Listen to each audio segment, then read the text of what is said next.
Ses enfants dormaient sous un seul manteau dans une voiture garée sur une aire d'autoroute. Dehors, -12. Elle avait 93 € sur son compte et une lettre de licenciement dans la boîte à gants. La boulangère lui a dit de rentrer en ville. Le secrétaire de mairie avait l'air soulagé qu'enfin quelqu'un veuille bien de ce trou dans la roche que personne ne réclamait depuis 38 ans. Le vieux au bistrot a marmonné que la montagne n'aimait pas les étrangères. Personne, personne dans tout le Haut-Jura n'a imaginé une seule seconde que 6 mois plus tard, cette femme aurait remboursé ses dettes en une semaine, mis en examen le directeur régional d'un groupe industriel et fait de cette mine abandonnée l'endroit où des dizaines de malades venaient respirer pour aller mieux. Si cette histoire vous touche, abonnez-vous et activez la cloche. Chaque semaine, une nouvelle vie reconstruite depuis zéro. Dites-moi dans les commentaires d'où vous regardez. Mais d'abord, qu'est-ce qu'elle a bien pu trouver dans le tunnel le plus profond pour rembourser 4 200 € de dette en une seule semaine? Le thermomètre collé au pare-brise indiquait -12. Garance Roussel ne le regardait plus depuis 1 heure. Elle regardait ses enfants. Léa et Tom dormaient sur la banquette arrière, emmitouflés dans le même manteau de ski bleu, le seul qu'elle avait eu le temps de prendre. Tom serrait contre lui un petit camion de pompiers en plastique rouge, dont la roue avant ne tournait plus depuis novembre. Léa avait posé la tête sur l'épaule de son frère. 6 ans. Ses enfants avaient 6 ans et ils dormaient dans une Peugeot garée sur une aire d'autoroute par -12 parce qu'elle n'avait nulle part où aller. Elle ne s'autorisait pas à appeler ça autrement. Nulle part. Le mot était propre et brutal, et elle préférait les mots propres.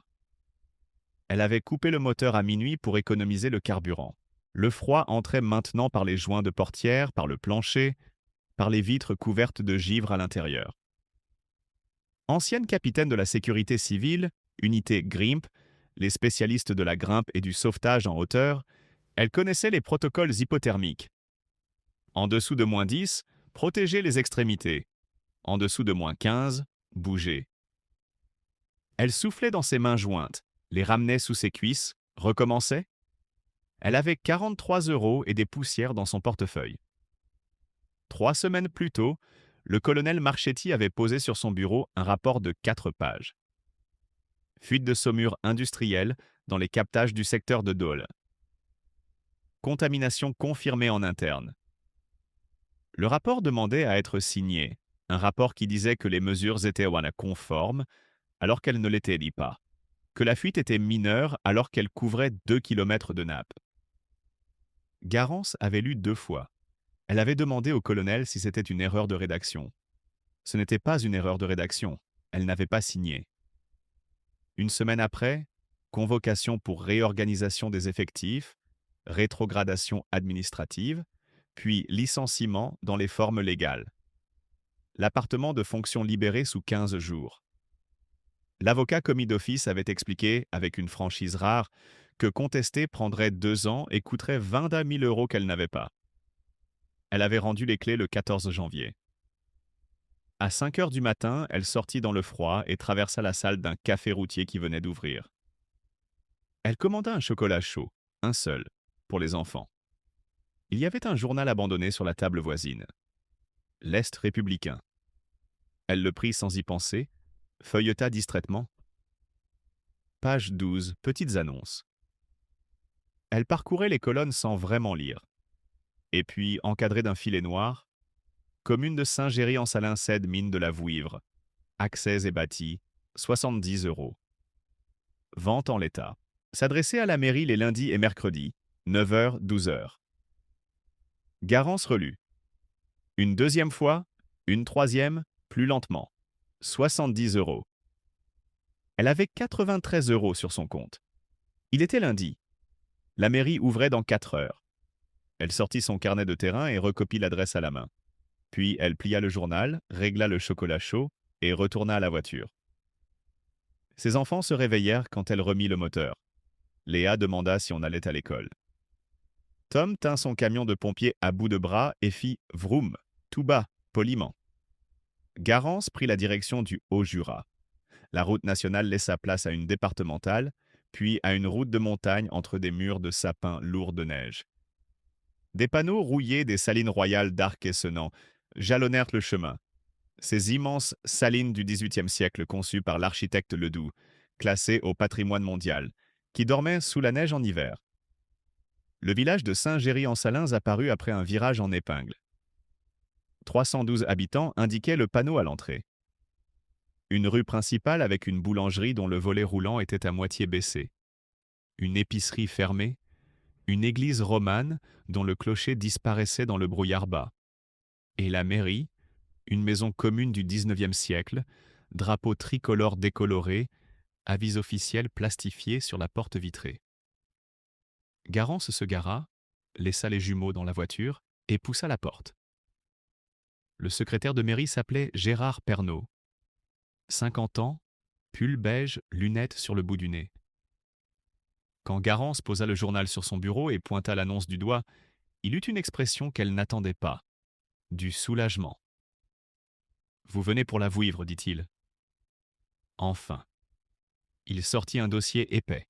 Il lui expliqua que la commune détenait la mine depuis la faillite de la société d'exploitation en 1987, que personne n'en avait voulu depuis, et que la mairie payait chaque année des frais de garde pour une infrastructure qui ne rapportait rien.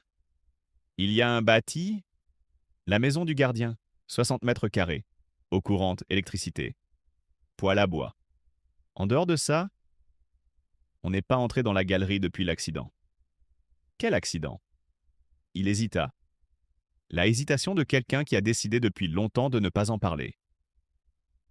Effondrement partiel en 1987. Un ouvrier blessé. Aucun mort. Garance signa. Elle sortit 4 billets de 20 € et une pièce de 2 €. Le père Honoré l'attendait sous le porche de l'église. 75 ans. Voix de ténor usée, main de paysan. Il avait un thermos de chocolat chaud, comme s'il savait. Tom but sans poser de questions. Léa demanda si c'était une maison de Dieu.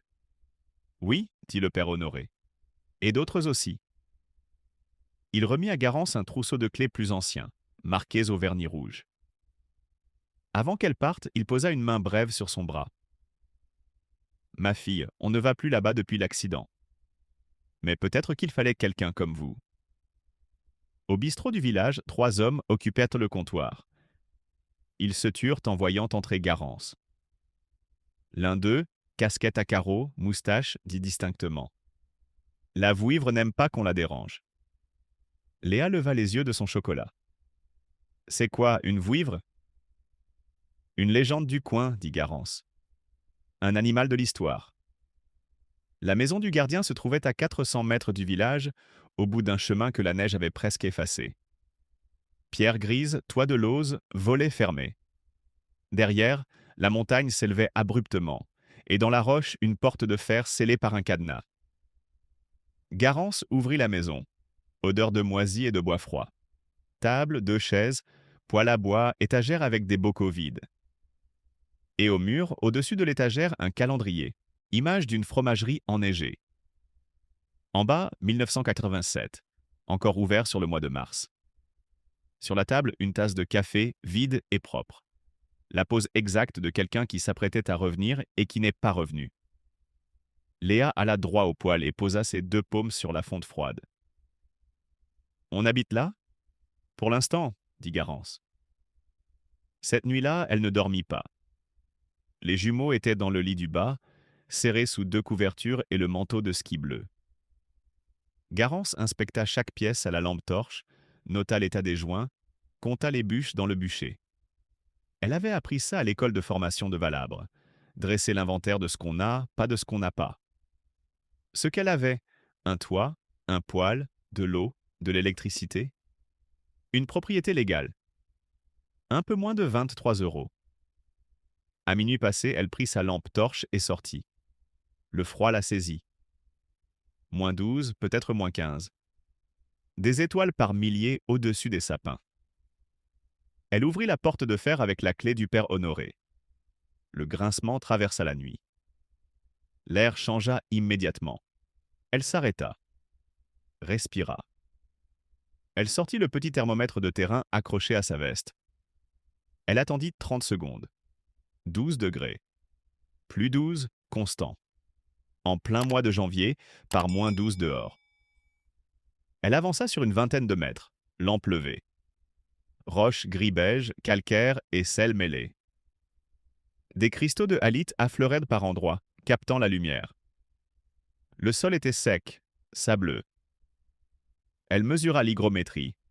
85%. Stable. Garance s'arrêta et resta 2 minutes sans écrire dans son carnet. Plus 12 degrés. 85% d'humidité. Obscurité permanente. Elle connaissait une chose qui adorait ces conditions. Les pleurotes, champignons de culture, 6 à 8 euros le kilo en vente directe, premier cycle en 3 semaines. Elle ressortit. Et vers 3 heures du matin, quelque chose geignit à l'entrée de la galerie. Garance fut debout en 3 secondes, lampe à la main, barre de fer récupérée derrière le poêle. Assis devant la porte de fer, il y avait un chien. Un vieux malinois belge.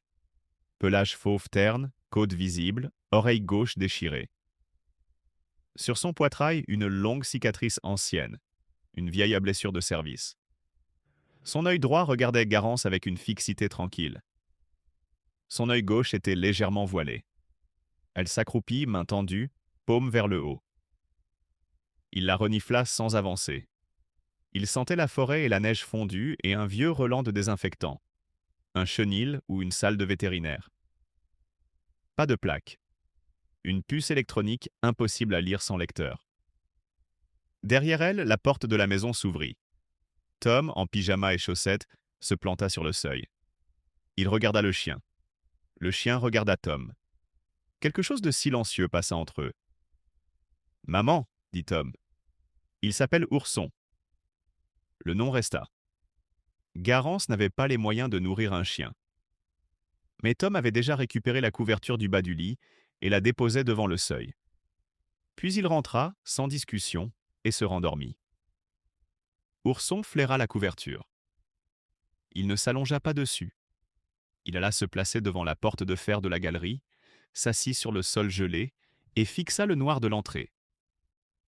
Un grondement sourd monta dans sa gorge. Pas une alerte. Quelque chose de plus bas, de plus ancien. Garance se promit d'explorer la mine au matin. Le lendemain, dès que les jumeaux furent nourris, pain rassis réchauffé au poêle, un fond de confiture d'étagère, Garance sortit son matériel du coffre. Son kit de base, corde de 30 mètres, baudrier, casque de chantier, gants, lampe frontale, oxymètre de pouls. Ce qu'une femme avec des réflexes de sauveteur emportait même quand elle n'en avait pas besoin. Elle laissa les jumeaux dans la maison avec ordre de ne pas sortir, et elle entra dans la galerie de la mine de la Vouivre. Elle progressa méthodiquement. 3 mètres. Observation, notation. Hauteur de voûte, largeur, état des étançons de bois. Elle testait le sol du pied avant chaque pas dans les zones douteuses. Taux d'oxygène toutes les 10 minutes. Normal. À 60 mètres de l'entrée, la galerie s'ouvrait sur une première salle d'exploitation. 12 mètres de large, 8 de hauteur. Les parois étaient alors recouvertes d'une croûte de sel cristallisé qui renvoyait la lumière de la frontale en milliers d'éclats blancs et roses. Du sel rose. Garance posa la main sur la paroi. Elle gratta avec l'ongle de belles paillettes de couleur saumon pâle chargées d'oxyde de fer naturel. À 180 mètres, un affaissement de roches barrait la galerie. L'effondrement de 1987. Pas spectaculaire, un tassement du plafond sur 2 mètres. On pourrait dégager ça avec du temps. Pas avec les moyens actuels. Elle nota tout dans le carnet. Un 4x4 s'arrêta devant la maison 2 jours plus tard. Une femme en descendit. La cinquantaine, bottes de caoutchouc, veste de chasse, cheveux courts sous un bonnet de laine. La façon de marcher de quelqu'un qui passe ses journées dehors. « Vous êtes la dame de la mine ?»« Mathilde Berger. Fromagère au hameau de Charmois. » Je suis passé par curiosité. Garance lui fit visiter la galerie principale. Mathilde ne parlait pas beaucoup, mais elle regardait tout. Elle posa la main sur les parois. Dans la première salle, elle respira profondément, les yeux fermés. « Vous savez ce que mon grand-père aurait payé pour une cave comme ça ? Pour le fromage, dit Garance. Je pensais à ça. Mathilde la regarda avec un intérêt renouvelé. Le comté affine entre 11 et 14 degrés. Il faut entre 82 et 87% d'humidité. Vous êtes en plein dedans. Elle s'assirent dans la cuisine. Café du fond d'une boîte d'étagère. Café de 1987 peut-être, mais correctement conservé. Il avait un goût de pierre et de noisette. Accord scellé d'un plat de main sur la table. Mathilde confie 80 meules de comté à affiner, 30% des bénéfices pour Garance. 80 meules, 40 kilos chacune, 16 € au kilo affiné. Garance ne montra rien sur son visage. Elle avait appris ça, ne pas montrer le soulagement quand il arrive. Léa était entrée dans la cuisine et dessinait sur le carnet de sa mère. Des champignons. Garance se pencha. Léa avait dessiné des champignons dans les marges du carnet de terrain. Des champignons ronds avec des chapeaux, comme dans les livres d'école. Ce soir-là, Garance écrivit une lettre à une coopérative de mycologie de Besançon pour commander du mycélium de pleurote. Elle demandait un délai de paiement de 30 jours. Et à 17 heures, en rentrant d'une livraison de paille récupérée chez un agriculteur de passage, elle trouva Tom en pleurs devant la porte de la maison. « Léa » dit-il seulement. Dans la pièce principale, Léa était assise sur une chaise, la tête penchée, les épaules remontées. Sa respiration était un sifflement rauque, laborieux. Ses lèvres avaient une teinte légèrement bleue aux commissures. Crise d'asthme sévère. Garance appela le SAMU. L'opérateur dit « Délai d'intervention estimé 40 minutes. Routes enneigées, équipe à Champagnole. 40 minutes. » Elle regarda sa fille. Pas de pharmacie, pas de ventoline. Rien. Ourson aboya. Un aboiement sec, répété, dirigé vers la porte d'un placard dans le couloir. Un placard fermé à clé qu'elle n'avait pas encore ouvert. Elle prit la barre de fer. Un coup sur le cadenas rouillé suffit. Des outils, des boîtes de visserie, et sur l'étagère du bas, une trousse métallique kaki avec marqué au pochoir. Secours. Mine de la Vouivre, 1985. Elle l'ouvrit. Bande, compresse, seringue. Et dans un compartiment séparé, 7 ampoules de verre. Adrénaline. Concentration standard, 11 000. Date de péremption, 1992. 30 ans de dépassement, mais conservés au froid, dans l'obscurité, sans variation de température. Léa respira en sifflant, les lèvres bleues. Garance prépara l'injection. 4 minutes plus tard, Léa respirait. Le médecin du SAMU arriva 43 minutes après l'appel. Il confirma la résolution de la crise. Il ajouta qu'il faudrait éloigner l'enfant des moisissures à long terme. Les crises reviendraient. Cette nuit-là, Garance s'assit dans la cuisine, les mains à plat sur la table. Les jumeaux dormaient. Ourson était couché en travers du seuil de leur chambre. Les moisissures du plafond. Elle n'avait pas fait le lien assez vite. Elle sortit son carnet. Elle écrivit « Problème. Moisissure. » Léa ne peut pas dormir ici à long terme. Elle écrivit « Solution ?» Elle resta 2 minutes sans écrire. Puis elle se souvint. Un stage en Pologne, 9 ans plus tôt. La mine de sel de Wieliczka, près de Cracovie. Et dans une aile écartée des circuits touristiques. Un sanatorium souterrain. Des asthmatiques, des enfants qui venaient y passer des nuits à respirer l'air saturé de microcristaux de chlorure de sodium. Allothérapia. Thérapie par le sel. Médicalement reconnue en Europe centrale depuis les années 60. Elle avait une mine de sel sous les pieds. Au matin, avant que les jumeaux se réveillent, elle prit sa lampe et son mètre ruban et descendit dans la galerie. Elle s'arrêta dans la salle d'aérage repérée lors de sa première exploration. 2,50 m sur 4, parois de sel gemme régulière, sol aplani. Elle mesura. Elle nota. Elle ne cherchait plus un abri. Elle cherchait une salle. Et elle commençait à comprendre que ce qu'elle avait acheté pour 70 € pouvait valoir bien davantage. Les premières semaines furent silencieuses et dures. Garance organisait ses journées avec la précision d'une officière en campagne. Lever à 6 heures, poêle, petit déjeuner, école. Les jumeaux inscrits dès la 3e semaine, sur liste d'attente d'abord, puis en classe quand la maîtresse avait accepté de les prendre. Les matinées à la mine, les après-midi aux enfants. Elle retourna les meules de Mathilde 2 fois par semaine, en relevant la température et l'humidité dans un tableau collé sur la paroi. Mathilde passa vérifier une fois, dit « bien » sans sourire et disparut. C'était son style. Le mycélium arriva par colis. La coopérative de Besançon avait accepté le délai de paiement. Garance inocula les premiers sacs de paille sur des palettes récupérées à la déchetterie de Champagnole. 3 semaines d'attente. Elle n'avait pas 3 semaines de vivre. Le père Honoré passa un soir avec une cocotte de ragoût, juste la cocotte posée sur le seuil, et un geste de la main quand elle ouvrit la porte, sans explication. Il resta 22 minutes, assis à la table, et regarda Tom faire rouler son camion de pompier sur le plancher avec la concentration des enfants heureux. Ourson mangeait ce que Garance mangeait. Des restes, des os récupérés chez le boucher de Champagnole. Il avait pris du poids. Son pelage s'épaississait dans le froid. Il dormait toujours devant la porte de la galerie principale, sauf certaines nuits où il allait s'allonger en travers du seuil de la chambre des jumeaux. Ces nuits-là, Garance dormait mieux. La salle de halothérapie, la thérapie par l'air de sel, reconnue médicalement en Europe centrale depuis les années 60 pour ses effets anti-inflammatoires sur les bronches, ouvrit ses portes à la fin du 2e mois. Garance avait installé 10 chaises en bois récupérées à la salle des fêtes. 2 guirlandes de lumière chaude aux parois de sel gemme. Un chronomètre sur un clou, 40 minutes par séance. Les premiers clients furent 3 villageois âgés, dont un asthmatique chronique de 76 ans. Après la 3e séance, il lui dit qu'il dormait mieux. Elle lui demanda de ne pas en parler trop vite. Il la regarda avec l'expression des gens qui savent que les bouches à oreilles ne se commandent pas. Un matin de la 5e semaine, Émile Faure frappa à la porte. Il arrivait à pied depuis le village, marchant avec une canne.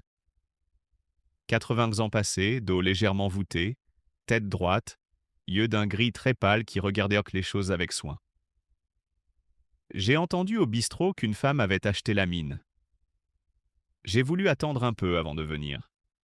Je voulais voir ce que la dame avait fait. Garance lui fit visiter la galerie. Émile s'arrêta à l'entrée et ne dit rien pendant un long moment. Ses mains tenèrent la canne serrée. Puis Garance vit que ses yeux étaient mouillés. J'ai travaillé ici de 1965 à 1987. 22 ans. J'ai passé plus de temps dans cette galerie que dans ma propre maison. Il connaissait chaque recoin. Il nommait les zones, la salle Colette, la galerie Berthelot, le puits d'aération secondaire qu'ils appelaient le puits du loup. Devant l'éboulement, il s'arrêta longtemps. C'est là que ça s'est passé, en 1987 ? Non. L'accident de 87, c'était plus loin. Au niveau 3. Il y a un niveau 3 ? Il la regarda. Il y en a même 4. Le 4e n'a jamais été officiellement exploité. Trop profond, trop coûteux à l'époque. Ils ressortirent. Émile but le café lentement. Garance attendit sans parler. Elle avait appris qu'on n'accélère pas les gens qui ont des choses importantes à dire. « Attendez », dit-il. Il fouilla dans la poche intérieure de son manteau et sortit une feuille pliée en 4, protégée dans une pochette de plastique souple. Il la déplia avec soin. Le papier était jaune, fragile aux pliures. Une carte manuscrite à l'encre bleue, avec des cotes et des annotations en toutes petites lettres. Je l'ai depuis 1962. Je ne sais pas pourquoi je l'ai gardée. Comme une superstition. Garance regarda la carte. 3 niveaux représentés avec précision. Et, tracé en pointillé sous le 3e, veine SR. Non exploitée. Teneur estimée 84%. NaCl, couleur. Rosé à rose soutenu. SR, dit Garance. Sel rose, dit Émile. La veine du bas est du sel rose pur, chargé en fer. On avait fait des carottages en 62. La teneur était excellente. Mais à moins 180 mètres, avec le matériel de l'époque, il haussa les épaules. Garance prit son téléphone. Elle chercha le cours actuel du sel rose dans les épiceries fines. 35 € le kilo pour le sel moyen. 50 € pour le sel de qualité supérieure. Elle posa le téléphone sans montrer ce qu'elle avait lu. Ce n'était pas un trésor de pirate. C'était plusieurs tonnes d'un produit vendu au prix d'une denrée de luxe, extrait à quelques kilomètres des restaurants étoilés de Besançon et de Lyon. Émile lui prit la main, une main d'homme de 80 ans, lourde et chaude. Petite, vous allez réveiller des choses. Pas la vouivre, pire. Des hommes. Garance ne répondit pas. Le lendemain matin, une berline noire immatriculée à Lyon se garait devant la maison du gardien. L'homme qui en descendit avait exactement l'allure d'un homme qui savait qu'il avait l'allure d'un homme qui réussit. 50 ans, costume anthracite taillé, chaussures de ville dans la neige du chemin, sourire calibré. Une pochette de cuir souple sur l'avant-bras. Garance vit le logo sur la pochette avant de l'avoir regardé en face. Selnova Industries. Un hexagone bleu et un cristal de sel stylisé. Elle prit une seconde, une seule, pour ramener quelque chose derrière son visage. Puis elle ouvrit la porte. Madame Roussel? Bertrand Vasseur, directeur régional de Selnova Industries. Il entra dans la cuisine. Il accepta le café par politesse. Ourson s'installa contre le mur à mi-distance entre les deux, sans se coucher. Il regardait Vasseur avec une immobilité attentive. Selnova s'intéresse depuis longtemps à ce site, dit Vasseur. Nous vous proposons 200 000 € pour le rachat de la propriété. Paiement en 2 semaines. C'est généreux. Madame Roussel, une mine désaffectée représente des responsabilités considérables. Radon, instabilité, contamination. Pensez à vos enfants. Non, dit Garance. Le sourire se repositionna légèrement. À la porte, il se retourna. Une mine désaffectée, c'est plein de risques. Le radon, l'instabilité des galeries. Ce serait dommage que la préfecture s'en aperçoive. Il sortit. La berline fit demi-tour et disparut entre les sapins. Ourson alla se placer devant la porte et gronda sourdement vers la direction prise par la voiture. 8 jours après la visite de Vasseur, un courrier officiel arriva. La mairie transmettait un rapport d'expertise commandité par la préfecture du Jura. Taux de radon mesuré dans la mine de la Vouivre. Préoccupant, dépassement des seuils réglementaires. Fermeture administrative envisagée sous 30 jours. Garance lut le rapport 2 fois. Elle était ancienne capitaine de la sécurité civile. Elle savait lire des chiffres de mesure, des unités, des protocoles. Les valeurs indiquées atteignaient 5 fois le seuil réglementaire. 5 fois. Elle sortit son carnet. La géologie locale, calcaire et sel gemme. Pas de granit, pas de schiste. Le radon naturel est une émanation des roches granitiques, à teneur élevée en uranium. Le calcaire en produit peu. Le sel gemme, encore moins. Les chiffres du rapport ne correspondèrent pas à la géologie du site. Ce n'était pas une approximation ni une marge d'erreur. C'était une incohérence fondamentale. Elle prit son téléphone. Yannick Delorme était gendarme à Lons-le-Saunier. Ils avaient donc fait leur formation ensemble à Valabre, 16 ans plus tôt. Il était minutieux, calme sous pression, et il avait une qualité rare. Il savait reconnaître quand quelque chose clochait sans qu'on lui explique. « Yannick, j'ai besoin d'un service, et je crois que c'est bien plus gros que moi. » Le week-end suivant, Yannick arriva en civil avec un boîtier de mesure radon professionnel. Il fit les mesures méthodiquement dans toutes les zones mentionnées dans le rapport officiel. 3 relevés par point, à des horaires différents, protocole à la lettre. Les résultats arrivèrent-ils le dimanche soir. 140 becquerels par mètre cube en galerie principale, dit Yannick. 210 dans la salle d'affinage. Le seuil réglementaire est de 300. Garance posa les 2 rapports côte à côte. Le rapport officiel. Les chiffres de Yannick. Leurs chiffres sont 3 fois les tiens. 5 fois le seuil réglementaire contre 2 tiers du seuil.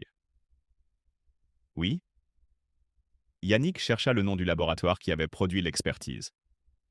Cabinet Géo-Expert, Jura SARL, Besançon. Il trouva en 10 minutes. Prestataire exclusif de Selnova Industries depuis 2019. Contrat de surveillance environnementale, expertise technique sur les sites industriels du groupe dans la région. Conflit d'intérêts. Massif. Il photographia tout, rédigea un compte-rendu d'investigation préliminaire. Je transmets ça au procureur de Besançon lundi, en évitant la hiérarchie directe pour l'instant. Je sais. Garance, tu es sûr de ce dans quoi tu t'embarques? Pas du tout, dit-elle. Mais je connais la géologie de ma mine mieux qu'eux. Pendant ce temps, la mine continuait à vivre. La salle de halothérapie était ouverte depuis 3 semaines. 10 chaises en bois récupérées à la salle des fêtes, 2 guirlandes de lumière chaude, un chronomètre sur un clou. 40 minutes par séance. L'air saturé de microcristaux de sel agissant sur les muqueuses bronchiques. Les premiers clients avaient été 3 villageois âgés, dont un asthmatique chronique de 76 ans. Après la 3e séance, il avait dit qu'il dormait mieux. Elle lui avait demandé de ne pas en parler trop vite. Il l'avait regardé avec l'expression des gens qui savent que les bouches à oreille ne se commandent pas. 12 séances par semaine, 25 € chacune, 300 € par semaine. Plus le premier versement de Mathilde, un acompte sur l'affinage, calculé sur le premier mois. 80 meules, 40 kilos chacune, 16 € au kilo affiné, 30% pour Garance. Le calcul tenait. Garance avait remboursé 4 200 € de dette en une semaine. En une semaine. Elle vérifia 2 fois le relevé de compte sur son téléphone. Puis elle rangea le téléphone et retourna une meule de comté. Le bistrot lui servait désormais le café gratuitement. Mathilde apportait du fromage affiné sans explication. Le père Honoré avait béni officiellement l'entrée de la salle de halothérapie un mardi matin, avec une formule brève et sans cérémonie, devant 3 villageois et les jumeaux en manteau. Le maire Dumont avait assisté à la bénédiction avec son écharpe tricolore, ce qui n'était pas obligatoire, mais il était venu. Léa et Tom avaient des amis à l'école. Léa ne faisait plus de crise depuis qu'elle passait quelques heures par semaine dans la galerie de sel. Ses bronches s'apaisaient, progressivement, de façon mesurable. Tom avait expliqué à sa maîtresse que sa maman avait une mine. La maîtresse avait dit que c'était une belle histoire. Un soir, Ourson refusa de rentrer. Il tournait en rond devant la galerie d'aérage secondaire, pas la galerie principale. La secondaire, à droite de la façade rocheuse, qu'elle n'avait pas encore explorée. Il tournait queue basse, museau levé. Il reniflait quelque chose. Garance inspecta l'entrée du puits secondaire à la lampe frontale. Rien de visible. Elle rentra dormir. Mais quelque chose ne dormait pas en elle. Ourson avait l'attitude d'un chien militaire en alerte. Elle connaissait ce comportement. Des malinois de détection réagissant exactement comme ça. Pas face à du gaz. Pas face à un animal. Face à une présence humaine récente. Quelqu'un était venu pendant la nuit. Le matin vint gris et froid. Garance avait dit à Tom de jouer dans la cour, pas trop près du puits d'aération. Il avait hoché la tête avec le sérieux des enfants à qui on donne une vraie consigne. Elle avait une livraison de paille à organiser et sortit avec son carnet et ses clés. Elle n'avait pas fait 20 mètres qu'Ourson aboya. Un aboiement sec, court, immédiat. Elle se retourna. Tom était debout près du puits d'aération secondaire, penché sur le rebord. Ourson courait vers lui en ligne droite. Il attrapa la capuche du manteau de Tom et tira, pas doucement, un arrachement brusque qui porta l'enfant 3 mètres en arrière.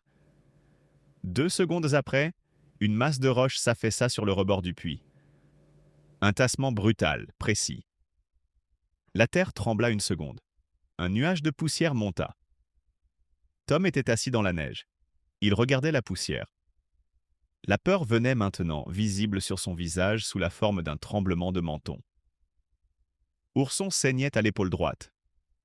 Un éclat de pierre l'avait touché dans l'élan. Garance traversa la distance en 4 secondes, vérifia Tom, une égratignure au genou, rien d'autre, et le confia au père Honoré qui passait. Puis elle ressortit. Elle regarda l'éboulement. Un mineur ordinaire aurait dit « accident géologique, tassement naturel ». Garance était ancienne capitaine de la sécurité civile, spécialiste GRIEMP, formée à la lecture des accidents souterrains. Elle reconnut la signature d'une charge explosive de faible intensité. Pas une grande charge, quelque chose de minimal, placé pour déclencher un effondrement en profitant d'une zone fragilisée. Le genre de charge qu'un technicien compétent aurait pu descendre par le puits dans la nuit. Ourson avait senti quelqu'un la nuit précédente. Elle nettoya la blessure du Malinois, banda son épaule. Il ne bougea pas pendant les soins. Reste avec Tom, dit-elle. Il alla s'allonger devant la porte de la chambre. Garant s'équipa.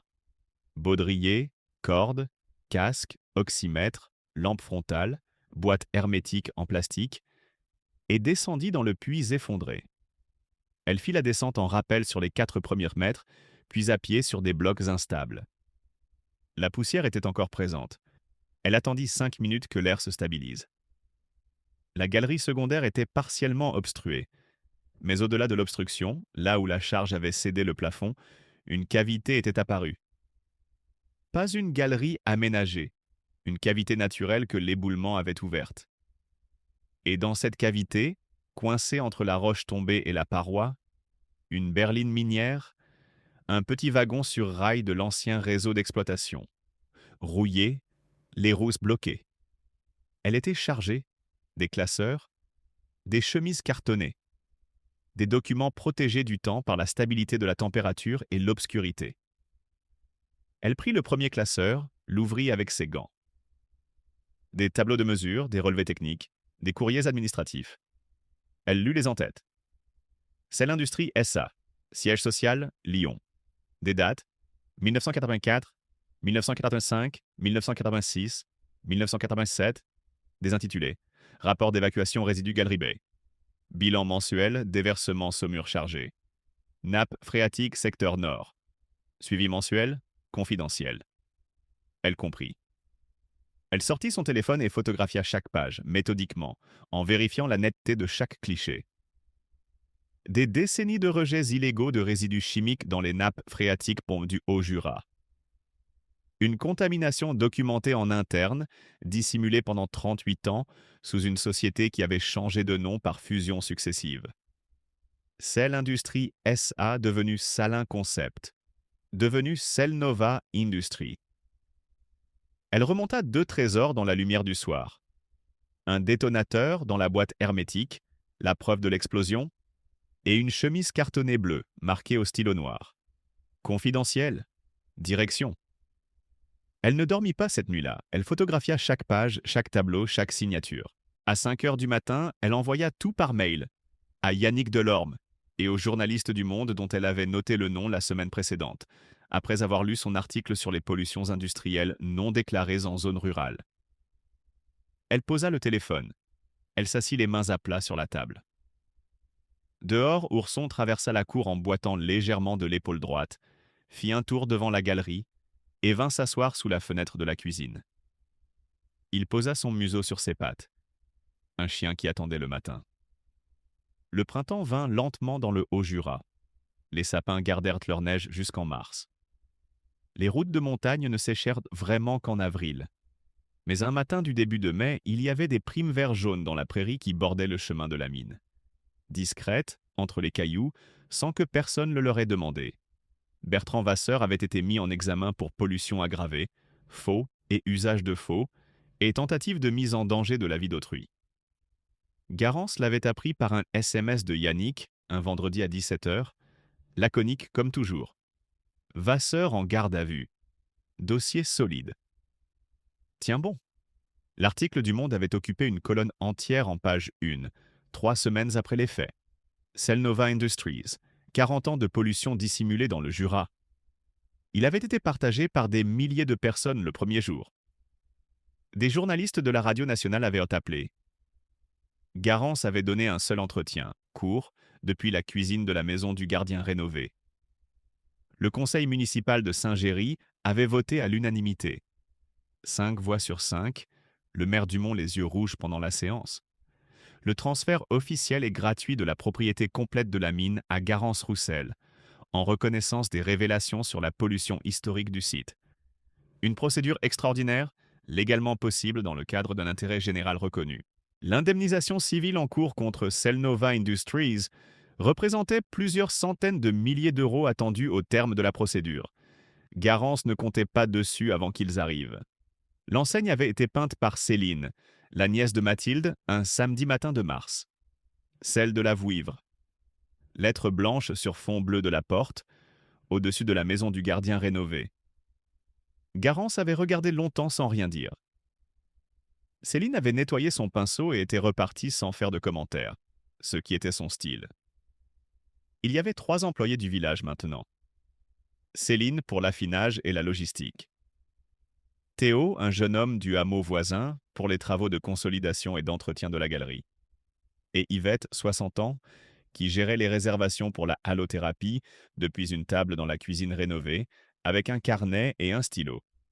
La halothérapie recevait des patients de toute la région. Des gens qui avaient lu l'article dans l'Est républicain, qui venaient de Besançon, de Lons, d'aussi loin que Dijon. Des asthmatiques, des enfants, des personnes âgées. Yvette gérait les listes d'attente. La veine de sel rose au niveau -181 mètres attendait. Un relevé géologique avait été réalisé au printemps, financé en partie par l'acompte de l'indemnisation provisionnelle.